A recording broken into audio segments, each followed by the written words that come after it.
Hi friends, இன்னைக்கு video அப்படின்னு பார்த்தீங்கன்னா ஹோட்டல் ஸ்டைல் இல்லாமல் நம்ம வீட்டு முறைப்படி எப்படி சாம்பார் வைக்கலாம் அப்படிங்கிறத பார்க்க போகிறோம். நிறைய காய்கறி எல்லாம் சேர்த்து சூப்பராக டேஸ்ட்டாக இருக்கும் இந்த சாம்பார் வந்து.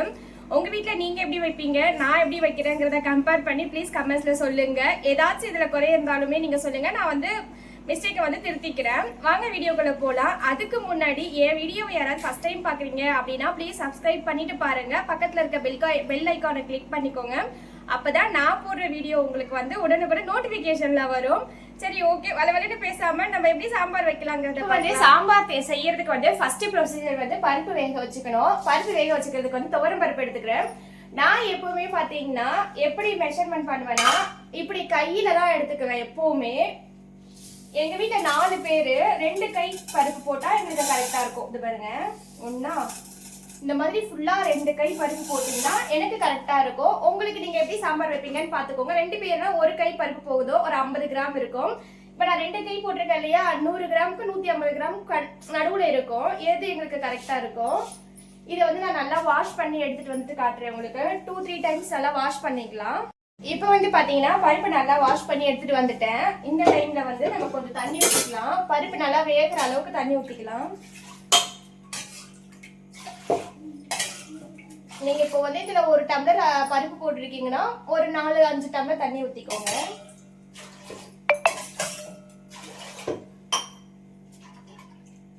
பாத்தீங்கன்னா தண்ணி ஊத்திக்கிட்டேன்னா இதுல நல்லா பெருசா இருக்கு பூண்டு. பாத்தீங்கன்னா நல்லா பெருசா இருக்கு பாத்தீங்களா. ஒரு 3 பூண்டு போட்டுக்கிறேன்.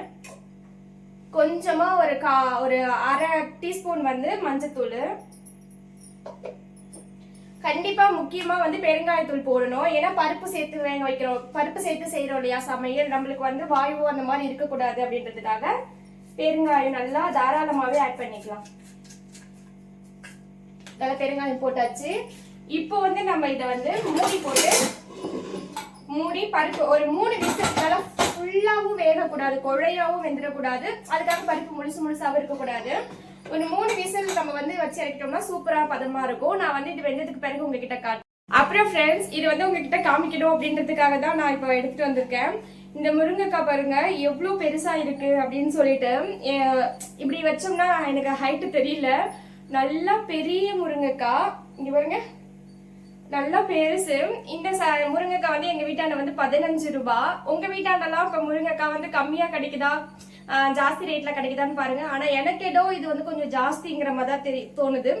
இது விலை கரெக்டா இருக்கா இல்லையாங்கிறத கமெண்ட்ஸ்ல சொல்லுங்க. இது எங்க வீட்டாண்ட 15 ரூபாய். இப்போ வந்து பாத்தீங்கன்னா நம்ம தாளிக்கிறதுக்கு தேவையானதை வந்து வச்சுக்கலாம். குக்கர் வச்சுட்டு பருப்பு வேக வச்சோம் இல்லையா, அதே குக்கரே வாஷ் பண்ணி எடுத்துக்கிட்டேன்.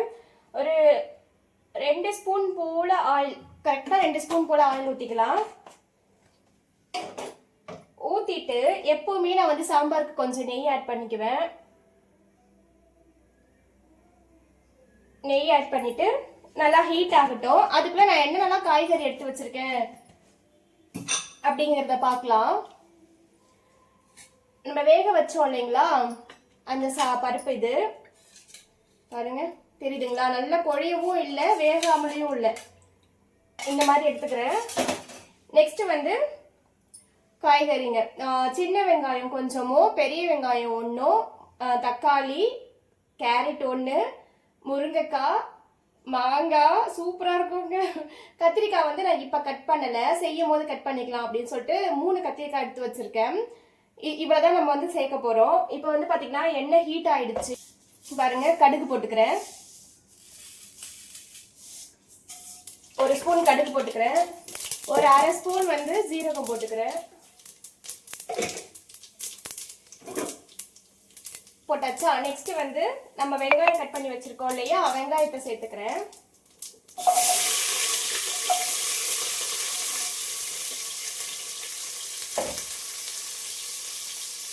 வெங்காயத்தை சேர்த்துட்டு நல்லா வதக்கிக்கலாம்.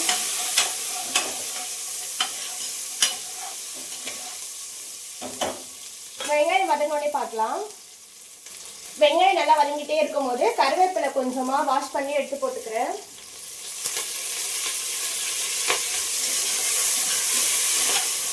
வெங்காயம் சூப்பரா நல்லா வதங்கணும். அதுக்கிட்ட ரொம்ப கருகலாம் தேவையில்ல, கண்ணாடி பதத்துக்கு வெந்த போதும் வெங்காயம். இப்போ வந்து பாத்தீங்கன்னா வெங்காயம் நல்லா வதங்கிடுச்சு பாத்தீங்களா. நல்லா வதங்கிடுச்சு. இந்த நேரத்தில் நான் தக்காளி ஆட் பண்ணிக்கிறேன்.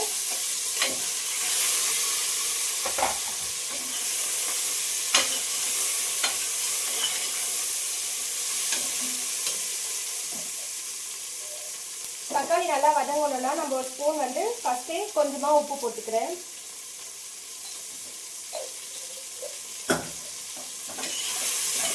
தக்காளி நல்லா வதங்கணும். வதங்கினதுக்கு பிறகு காட்டுறேன். தக்காளி வந்து பார்த்தீங்கன்னா நல்லாவே வதங்கிருச்சு பாருங்க. நல்லா வதங்கிருச்சுங்களா? இந்த ஸ்டேஜில் வந்து நான் கத்திரிக்காயும் கட் பண்ணி எடுத்துக்கிட்டேன். நம்ம வச்சுருக்க காய்கறி உங்ககிட்ட என்னென்னலாம் காய்கறி இருக்கோ அது எல்லாமே நீங்கள் ஆட் பண்ணிக்கலாம். எங்கிட்ட இப்போதைக்கு பார்த்தீங்கன்னா இது எல்லாமே இருக்குது.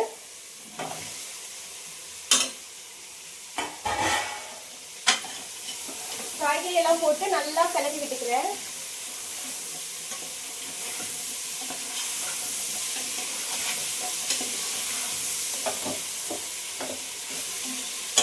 கிளறிட்டு ஒரு கரெக்டாக ஒரு 2 minutes வரைக்கும் நம்ம வந்து இதை மூடி வச்சு வதங்க விடலாம். ஓகேங்களா? வதங்கும் போதே இது வந்து ஒரு 20% ஆஃப் காய்கறி வந்து நல்லா வெந்துடும். அதுக்கப்புறம் நம்ம வந்து மசாலாலாம் ஆட் பண்ணிக்கலாம். ஓகே ஃப்ரெண்ட்ஸ், நான் இது வெந்தோடனே உங்ககிட்ட காட்டுறேன்.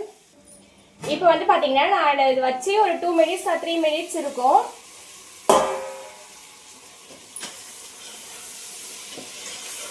பார்த்தீங்களா? கத்திரிக்காய்லாம் வந்து நல்லா கலர் மாறி இருக்கு பாருங்க, தெரியுதுங்களா? இந்த ஸ்டேஜில் வந்து ஸ்டவ்வை ஸ்பீட் பண்ணிட்டு சாம்பார் பொடி வச்சிருக்கோம் இல்லையா? எல்லாரும் வீட்லேயுமே சாம்பார் பொடி இருக்கும். ஒரு சிலர் வந்து அவங்களாவே அரைச்சி வச்சிருப்பாங்க. நான் வந்து இந்த மாதிரி பேக்கெட்டில் வாங்கி யூஸ் பண்ணிக்கிறேன்.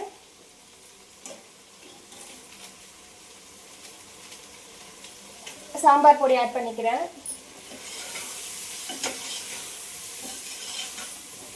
ஆட் பண்ணிட்டு இது வந்து குழம்புமிளகாத்தூள். குழம்புமிளகாத்தூள் வந்து நான் ஒரு 2 ஸ்பூன் எடுத்திருக்கேன். சின்ன ஸ்பூனில் 2 ஸ்பூன் எடுத்திருக்கேன்.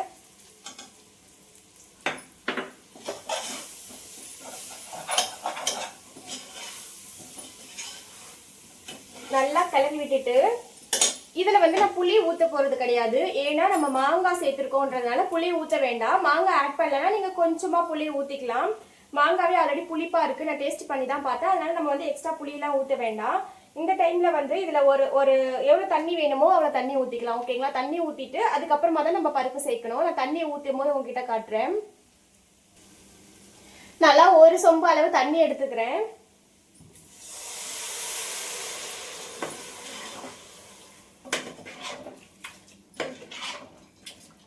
நம்ம வந்து பருப்புலையும் ஆல்ரெடி வாட்டர் இருக்கு இல்லைங்களா? இதெல்லாம் சேர்த்துட்டு அதுக்கப்புறம் எவ்வளோ தண்ணி எக்ஸ்ட்ரா வேணுமாங்கிறத வந்து நம்ம ஆட் பண்ணிக்கலாம்.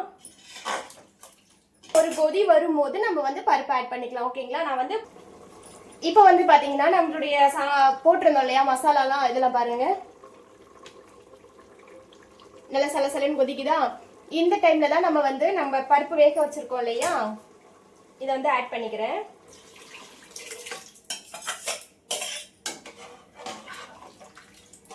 ஆட் பண்ணிட்டு தண்ணி பார்த்துட்டு நம்ம எக்ஸ்ட்ரா கூட குறைவு சேர்த்துக்கலாம்.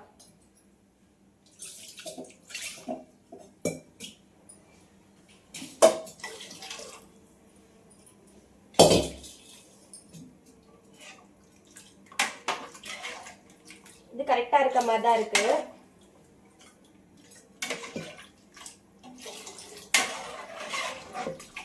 இப்போ வந்து நம்ம வந்து உப்பு டேஸ்ட் பார்த்துக்கலாம்.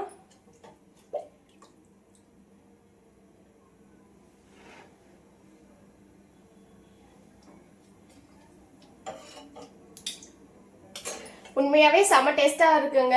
இவ்வளவுதான் சிம்பிளா நம்ம இப்படிதான் சாம்பார் செய்யணும். இது வந்து நல்லா கொதிச்சுட்டு காய் வெந்துட்டு ஒரு சிலர் வந்து கட்டியா சாப்பிடணும்னு ஆசைப்படுவீங்க, ஒரு சிலர் வந்து தண்ணியா இருந்தா போதும் அப்படின்னு நினைப்பீங்க. பட்சத்துல வந்து நீங்க உங்களுக்கு தேவையான அளவு வந்து தண்ணி கொதிக்க வச்சுட்டு நீங்க வந்து ஸ்டவ் ஆஃப் பண்ணிடலாம். ஸ்டவ் ஆஃப் பண்ணிட்டு நான் வந்து உங்ககிட்ட லாஸ்டா ஃபைனலா எப்படி இருக்குங்கிறதையும் நான் காட்டுறேன். இந்த மாதிரி கொஞ்சமா கொத்தமல்லி எடுத்து வச்சுக்கோங்க. மெயினா வந்து சாம்பார் வைக்கணும்னா கம்பல்சரி கொத்தமல்லி வேணும். ஏன்னா கொத்தமல்லி ஸ்மெல் தான் வந்து சூப்பரா இருக்கும், சாம்பாருக்கு வந்து எடுத்து கொடுக்கும். இது வந்து சிம்பிளா நம்ம வீட்டில் எப்படி செய்யலாம் அப்படிங்கிறதுக்கான முறை தான். செம்ம டேஸ்டா இருக்குங்க, உண்மையாவே செம்ம டேஸ்டா இருக்கும். நீங்களும் ஒரு தடவை ட்ரை பண்ணி பார்த்துட்டு எனக்கு கமெண்ட்ஸ்ல சொல்லுங்க. நீங்க எப்படி டிஃப்ரெண்டா செய்வீங்கன்னா அதுக்கும் ஏதாவது ஆட் பண்ணணும்னு சொல்லுங்க. நான் நெக்ஸ்ட் டைம் அதை ஆட் பண்ணி உங்களுக்கு நான் ஒரு வீடியோவா போடுறேன். இன்னைக்கு பாத்தீங்கன்னா வெள்ளிக்கிழமை நான் எப்படி சாமி கும்பிட்டுருக்கேங்கிறது சின்ன கிளிப்பாக வந்து நான் உங்களுக்கு இதில் ஆட் பண்ணுறேன் பாருங்கள்.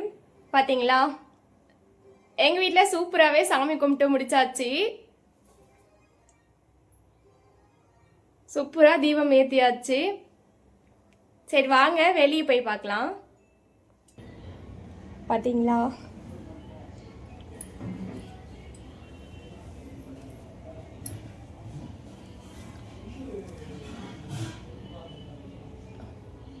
இப்படிதான் வச்சிருப்பேன் எப்பவுமே நான்.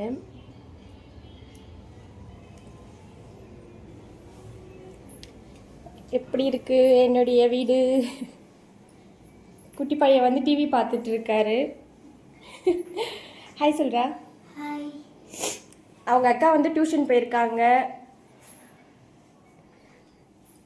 நம்மளுடைய சாம்பார் ரெடி ஆகிக்கிட்டு இருக்கு. இன்னொன்று என்னென்னா, நம்ம இந்த மாதிரி நல்லா கொதிக்கிற வரைக்கும் கண்டிப்பாக கிளறி விடணும். ஏன்னா பருப்பு அடியில் தங்கி அடி பிடிக்கிறதுக்கான சான்சஸ் இருக்குது. ஓகேங்களா, நல்லா சலசலன்னு கொதிக்கிற வரைக்கும் நம்ம வந்து அதை வந்து அடியில் அப்படியே இந்த இடத்துல கரெக்டாக தங்கின மாதிரி இருக்கும். இப்படி கிளறி விட்டுக்கணும் அப்பப்போ வந்துட்டு. பாருங்க, பார்க்கவே எவ்வளோ சூப்பராக இருக்குது பார்த்தீங்களா. சரி ஓகே ஃப்ரெண்ட்ஸ், நான் வந்து இது ரெடி ஆனதுக்கு பிறகு உங்ககிட்ட கண்டிப்பாக காட்டுறேன். எப்படி வந்திருக்குங்கிறதையும் டேஸ்ட் பண்ணி காட்ட முடியுமான்னு எனக்கு தெரியல. கண்டிப்பாக வந்து நான் இது ஃபுல்லாக முடிச்சதுக்கு பிறகு உங்ககிட்ட அவுட்ஃபிட் ட்ரெஸ்ஸுக்கு மட்டும் தான் அவுட்ஃபிட்க்குன்னு கிடையாது இல்லையா, நம்ம செஞ்சுருக்க ஒரு விஷயத்துக்கும் இருக்கு இல்லையா. ஃபைனல் டச் அதுக்கு பேர் தான். நான் வந்து ஃபைனலாக எப்படி இருக்குங்கிறத உங்ககிட்ட காட்டுறேன். ஓகேங்களா, வெயிட் பண்ணி பாருங்கள். இப்போ பார்த்தீங்கன்னா நான் எல்லாமே ஃபுல்லாகவே முடிச்சிட்டேன். பாருங்கள், இதான் சாம்பாருடைய ஃபுல்லாக இருக்கிறது நம்ம ஃபுல்லாக முடிச்சு எடுத்து வச்சுருக்கேன். பார்க்குறதுக்கு எவ்வளோ சூப்பராக இருக்குது பார்த்தீங்களா. பாருங்கள், சின்ன வெங்காயம் காய்கறி எல்லாம் போட்டு செம்ம டேஸ்ட்டாக செஞ்சாச்சு. உண்மையாகவே இதோடைய டேஸ்ட்டு செம்மையாக இருக்கும். நீங்களும் சாப்பிட்டு பார்த்து இந்த மாதிரியே செஞ்சு சாப்பிட்டு பார்த்துட்டு எனக்கு கமெண்ட்ஸில் சொல்லுங்கள். Okay, bye friends.